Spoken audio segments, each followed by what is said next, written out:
Desvios na coluna. Tudo bem? Tudo bem. Tão bonitinho a última vez que o Paulo veio aqui. Foi aniversário da sua esposa. Foi aniversário dela. Fez uma declaração de amor pra ela. Isso. Foi a coisa mais linda. Foi ótimo, ao vivo. Todo mundo comentou. É? Ela também? Tá super bem, tá lá. Ó. Ela tá aqui também hoje? Claro, veio te acompanhar, tá certo. Hoje ela veio. Doutor Paulo, desvio na coluna é um termo correto? É um termo Ou não? popular, né? É um termo popular. Uhum.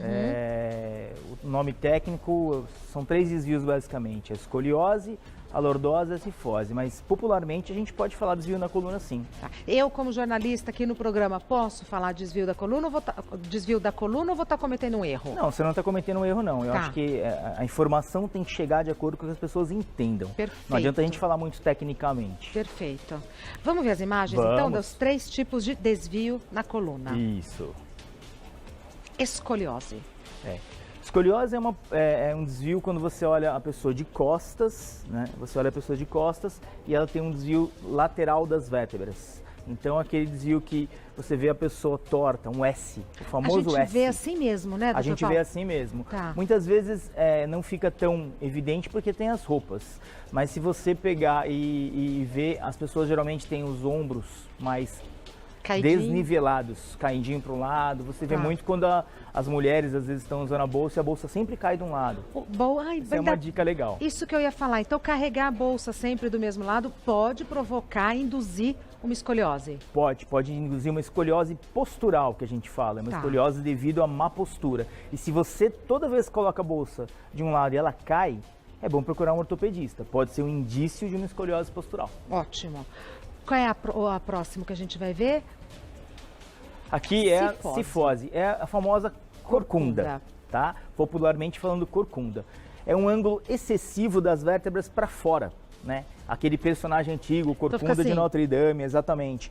Isso a gente tem muito, a postura normal seria essa, uma postura mais ereta, com o queixo elevado. A cifose ela e corcunda, muito também posturalmente pelos os aparelhos que a gente usa hoje, pela postura de digitar, por vários aparelhos tecnológicos e várias tendências posturais que a gente tem hoje. Ela é bem comum hoje. Eu vejo na rua, no ponto de ônibus e tal, todo mundo assim. Todo mundo assim, Todo as mundo, crianças inclusive eu, né? inclusive, As crianças. né? Isso é um mal de quase toda a população hoje em dia. Tá, então nós já vimos a cifose, a escoliose escoliose e agora é a lordose. Lordose. Esse desvio é menos comum, é a curvatura para dentro, né? Até o bumbum fica mais saltadinho para fora e forma-se um S ao contrário, olhando de lateral. Ele é menos comum porque a pessoa geralmente tem a tendência à cifose. Mas a lordose é quando a pessoa fica muito excessiva. Então, calçados inadequados e muita postura em pé. A pessoa acaba ficando nesta posição. Calçado inadequado. Isso, o que é? Calçado inadequado. Muito salto alto. Muito salto alto e a pessoa tem que se equilibrar e ela fica nessa posição. Aí a musculatura dela, aqui atrás, que a gente chama de paravertebral, fica constantemente esticada. Isso acaba provocando dores. Perfeito. Então vamos agora a mitos e verdades sobre desvios na coluna.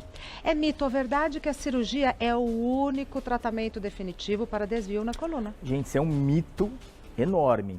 Cirurgias de coluna não são para tratamento de desvios. Tecnicamente tem suas indicações para desvio, mas muito pouco. A porcentagem de se operar desvios é pequena. Então, corram dessa indicação cirúrgica, a não ser que seja uma coisa já muito trabalhada, ou seja, você passou vários anos, não se corrigiu, aí a gente pensa, e mais em crianças. Ótimo. É mito ou verdade que problemas na coluna podem causar interferência na gravidez e no parto? Sim, além dos desvios, é uma verdade. Você tem hérnias, as patologias todas podem interferir durante a gestação em relação a dores. E também tem conformidades daquelas mulheres que têm já os desvios desde pequeno. Ela tem a bacia um pouquinho mais fechada, pode atrapalhar o parto normal, sim, o parto natural, vamos falar assim. Parto natural, boa. É mito ou verdade que toda escoliose é progressiva? Não. A escoliose progressiva é um mito. A escoliose progressiva é aquela escoliose que você identifica quando é criança, quando é adolescente. Ela progride até o final do crescimento. Depois ela não tende a progredir mais, ela estabiliza. A escoliose postural que a gente acaba tendo quando mais velho da postura, ela é levemente progressiva, mas ela é fixa, ela é progride em poucos graus, que a gente Não mede evolui. os desvios, não evolui patologicamente, mas ela dá dor. Perfeito. É mito ou verdade que colchões e travesseiros duros ajudam a corrigir a postura? Isso é um mito. Isso é um mito por quê? Antigamente se falava muito no colchão ortopédico, duro, base de madeira. Não existe um colchão ideal para patologias. Existe o colchão que é ideal para cada pessoa. A base dele sempre é ortopédica para quando você tem alguma patologia, ou seja, ela é dura, mas existem camadas de espumas que você vai testar na loja qual a camada que você se adapta mais. Então tem que deitar no colchão na Sim, loja. o colchão duro ele não corrige postura nenhuma, mas o colchão mole também atrapalha nos desvios. Mas o colchão é muito personalizado hoje. Hoje a gente fala em personalização dos colchões. Não significa que é um colchão caro, significa que você tem que experimentar. Então não adianta falar, meu vizinho comprou aquele, é ótimo. É bom pro vizinho. Então, mas na hora que eu vou experimentar, qual que é o critério? Conforto? Primeiro, o colchão não pode afundar, fazer aquele vínculo, ele tem que ser rígido. Firminho. Isso, e o conforto, porque o pessoal pensa que a gente só dorme com a barriga para cima, não, nós deitamos de lado. Então, muitas vezes, quadril fica em contato com o colchão, ombro, parte do joelho, a gente precisa ter conforto, porque se o colchão for muito duro, começa a dar dores em outras articulações. Então, não é legal o colchão muito duro e você tem que experimentar a maciez do colchão, a densidade das espumas adequadas para você. Ótimo. É mito ou verdade que alguns desvios de coluna podem não apresentar sintomas? Verdade. Inclusive aquelas escolioses, aqueles desvios quando você é jovem. Aparece infantil, aparece juvenil. Esses não dão dor, eles dão um desvio acentuado, mas não trazem dor. Por isso então que é um problema? É um problema porque você tem que ficar de olho, os pediatras, os pais, se você vê os níveis dos ombros, aquilo, porque ele não tem o sintoma como dor. Geralmente as patologias que trazem a dor como sintoma, elas são fáceis de detectar. As que não trazem, elas são mais complicadas. Claro. É mito ou verdade que devemos sempre sentar com a coluna ereta? Não, é mito. É mito? Mito. Por quê? Você tem que sentar com a coluna ereta quando você tem um suporte que te apoie ou quando você está totalmente livre de suporte. Agora, quando você tem um suporte um pouco mais baixo, que não apoia a coluna inteira, a sua coluna vai moldar ao suporte, que às vezes o suporte é para frente, então a sua coluna vai moldar com o apoio, e nem sempre é ereta. Tem poltronas que são mais proeminentes, tem poltronas que são mais para trás. Você não pode deixar a sua coluna sem estar com o apoio completo quando você tem essa cadeira de diferentes alturas, né? E quando não tem encosto? Quando não tem encosto, sim, daí você tem que ficar com ela ereta. Ah, tá bom. Ia falar alguma coisa, eu te interrompi, não? Não. Concluímos? Tranquilo. Tá. É mito ou verdade que uma pessoa pode ter mais que um tipo de desvio na coluna? É verdade, é verdade. Você pode ter escoliose. Lembre-se que a gente detecta escoliose olhando de trás e os outros dois desvios você olhando de lado. Então você pode ter, a gente chama de desvios conjugados. Tá. Vamos agora para perguntas que o pessoal de casa mandou? Primeira pergunta enviada pela Sofia. É normal a mulher que tem hiperlordose sentir mais dores durante o período menstrual? Isso é engraçado porque, assim, não só que tem hiperlordose, qualquer mulher que tem algum problema na coluna, ou mesmo as que não têm, podem sentir mais dor durante o período menstrual. O período menstrual, a mulher está com as cargas hormonais diferentes, então os ligamentos, que são cordinhas que ajudam a sustentar os ossos da coluna, eles ficam mais frouxos, levando a uma movimentação maior da sua coluna, solicitando mais os músculos, podendo dar dor. Então, é verdade, só que não é só que tem hiperlordose, é qualquer mulher, ou principalmente alguma mulher que tem uma patologia. E o que faz quando a gente sente essa dor neste período? Nesse período, evitar exercícios físicos muito intensos, evitar atividades do dia a dia que solicitem muito a coluna, fazer uma faxina. Nesse período é bom não ficar em repouso, mas fazer suas atividades normais sem excessos. Então, respeitar o limite da dor? Sim. Tá. Próxima pergunta, quem mandou foi a Thalita. Minha filha de 14 anos tem cifose e sente muita dor nas costas. A musculação pode ser uma boa alternativa para corrigir a postura e fortalecer a coluna? Então, essa pergunta é perigosa. Pode ser.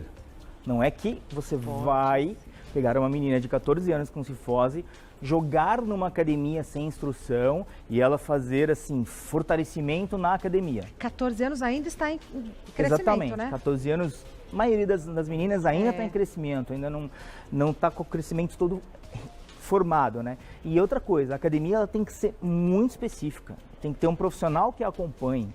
E sempre, eu acho que procurar primeiro um ortopedista para fazer um tratamento dessa cifose para chegar no momento que vai para a academia. A academia sim pode ser importante, mas não talvez no primeiro momento. Ótimo. No primeiro momento uma fisioterapia, uma reabilitação, para depois fazer uma manutenção com a academia. E a academia pensando sempre numa academia específica, terapêutica.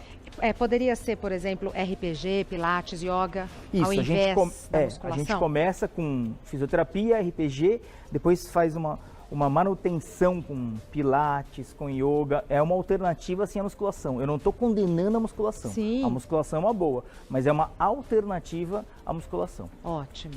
Mais uma pergunta e agora é da Carolina. Tenho 36 anos e estou com um grande desvio na coluna, escoliose. O médico já recomendou a cirurgia, mas eu estou insegura. Quais são os riscos do procedimento? Ficarei impedida de fazer algo depois? É, uma pergunta bastante complexa. Cirurgia é sempre cirurgia. Cirurgia é o ponto final do tratamento. Quando você tentou todo tipo de tratamento e não resolveu, é a última alternativa. Aí você opta pela cirurgia. Ela nunca é a primeira opção. Então o que é importante estar ciente? Existem cirurgias para escoliose? Sim. Não são comuns na idade adulta. São comuns que é o caso na idade da Carolina. De infantil e de juvenil, porque ela progride. Então, nesse caso, tem que se pensar bem se tem indicação de cirurgia, primeiramente. Segundo, só se indica quando ela já passou por todo o tratamento conservador que a gente fala, fisioterapia, RPG, acupuntura, para daí depois você pensar na cirurgia. Riscos, toda cirurgia tem riscos. Riscos calculados, por isso que a gente faz as cirurgias, mas calculados. Então, tem cirurgias que acontecem coisas ruins. A porcentagem de uma cirurgia de coluna de complicação gira em torno de 10%. Eu acho alto. Ela é alta. Se você comparar com 90% que vai bem, não é alta. Mas se você comparar em não fazer, 10% é alto. Exato. É alto. Se você puder evitar, eu acho que 10% é alto. Então, se a gente puder não fazer a cirurgia e tentar o tratamento conservador primeiro, é o indicado. Tem riscos desde até uma cicatriz na pele ruim até riscos mais severos.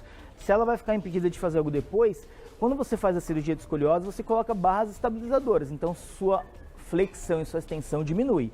Ela não fica proibida de fazer algumas atividades, mas ela vai ter reduzido a amplitude do tronco. O que coloca? São barras de titânios, barras estabilizadoras. São duas barrinhas do lado da coluna, porque a coluna está assim. Você vai ter que corrigir e deixá-la fixada. Então você fica com barras estabilizadoras. É um assunto complexo. Sem dúvida. Vamos para a próxima pergunta, que é do Gustavo.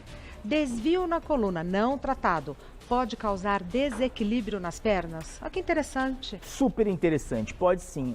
Nosso organismo é um eixo. Então, se eu tenho problemas em membros inferiores, isso pode fazer com que eu ande de uma maneira desequilibrada e traduzir desvios na coluna. E o contrário também. Se eu tenho desvios na coluna ou patologias que me deixam numa posição inadequada, pode causar um desequilíbrio da musculatura e da marcha que a gente fala, que é o andar. Então, está super interligado. Patologias de coluna com de membros inferiores e de membros inferiores com coluna. Ótimo. Mais uma pergunta da Carla. Colchão terapêutico realmente ameniza os problemas na coluna? Então, vamos lá. Ameniza, porque se você pegar um colchão velho, destruído, todo cheio de onda, ele é melhor você ter um colchão terapêutico. Agora, a definição de colchão terapêutico é difícil, você tem muita coisa no mercado, então não dá para falar colchão terapêutico, ou seja, um bom colchão ameniza problema de coluna, mas não cura, não resolve. Tem que fazer todo o tratamento e o colchão faz parte do tratamento, ou seja, um bom colchão faz parte. Então, se um bom colchão faz parte, porque colchão em geral não é barato, vale o investimento? Vale o investimento. Em geral. Outra coisa importante é que um colchão mais ou menos bom, ele dura 5 anos. O pessoal fala em 10 anos, mas o colchão é construído de mola e espuma. A espuma, ela perde a densidade dela em 5 anos. Então, você olha lá na data do seu colchão, são 5 anos mais ou menos o uso certinho dele. Perfeito. Mais uma pergunta da Neide. Um desvio grave na coluna pode levar a uma hérnia de disco? Então, não estão diretamente ligados. O desvio grave na coluna vai aumentar a chance de você ter hérnia de disco se você não tratar ou não tiver a musculatura reforçada. Porém, não dá para falar que todo mundo tem um grande desvio de coluna. Se não tratar, vai ter hérnia. Não é uma lógica. Porém, quem tem o desvio tem mais chance sim. Mas quem também não tem o desvio, também tem chance de ter hérnia. Ótimo. Próxima pergunta da Cecília. A partir de qual idade devemos nos preocupar com a postura da criança? Ai, que bonitinha essa pergunta. Muito importante essa pergunta. Na verdade, quando a criança começa a andar, é um fator já que você precisa tentar, não dá para corrigir porque ela não vai ter o entendimento necessário, mas ficar de olho, investigar se tem os ombros desnivelados. Você, na verdade, vai fazer uma análise para levar para o pediatra. Se ela senta na posição normal, se ela tem alguma dificuldade de sentar ou de andar. Então, a partir que ela começa a andar, já é importante. Sentar, não, porque sentar, a criança senta muito cedo, então é difícil, né? Agora, quando ela começa a andar, você precisa observar. Não que, minha criança cai muito, será que é problema de coluna? Não. As crianças caem muito porque os membros vão crescendo e eles vão se adaptando. Mas, a partir do momento que ela fica em pé e começa a andar, você vê que ela está andando mais tortinha, tudo, levar ao pediatra, que o pediatra notou alguma alteração, ele manda para o ortopedista. Ótimo. Mais uma pergunta do Eduardo. Meu pai tem 72 anos e possui um grande desvio na coluna. Como ele não pode operar, o que é recomendado para aliviar as suas dores? Importante, 72 anos, idoso. Talvez ele não possa operar porque tem pressão alta, diabetes, outra patologia. O que é importante para ele? Ele precisa, não tendo que operar ou não podendo, ter músculos nas costas para tentar manter a coluna ereta, para tentar manter a coluna menos desviada, e ele deve ter alguma patologia associada, né, de disco. Então, para tratamento dessa outra patologia, ele precisa ter músculo. Mas não dá para pegar uma pessoa que está morrendo de dor, 72 anos, e fala, vamos criar músculos nessa costas, vamos virar um Hulk. Não, você precisa partir de novo. Uma consulta ortopédica, ele deve indicar exames para avaliar e depois fisioterapia, acupuntura para dor, RPG, para depois fazer. No caso dele, 72 anos, o mais indicado depois que passa por essa reabilitação, aí é a musculação terapêutica que a gente está falando. É uma academia supervisionada, acho que é muito importante para o idoso. Eu tenho sérias restrições com relação a medicamentos e sou radicalmente contra a automedicação. Sim. Mas para quem está com muita dor, no caso desse senhor de 72 anos, vale medicar? Os remédios são um aliado ou não? Sim, os remédios bem empregados são super bem aliados. Por quê? Prescritos pelo médico, portanto. Bem empregado. Quando você vai fazer um tratamento, você tem a fase de dor, depois tem a fase de alongamento do músculo e reforço. Se você usa uma medicação como auxílio, ou como a gente chama, potencializa o efeito de melhorar a dor, ou seja, você entrando com medicação, você diminui a fase de fisioterapia, porque ele já sai de um patamar de menos dor. E dá conforto para o para o paciente, que é o mais importante. Mas nunca ele falar, de novo, meu vizinho, minha cunhada tomou esse remédio. Não. O médico vai ver o remédio adequado para a patologia e para o grau dos sintomas. Porque às vezes ele está com uma dor 8. Não adianta entrar com um remedinho que resolve dor 3, né? A gente quer dor de 0 a 10 a dor. Então o remédio tem que ser adequado para a patologia e para a quantidade de dor que ele está sentindo. Perfeito. Hoje a gente classifica a dor em quantidade. Perfeito. O doutor Marco Paulo Ottani é ortopedista. Isso. Ele tem um site que é cqv.net.br.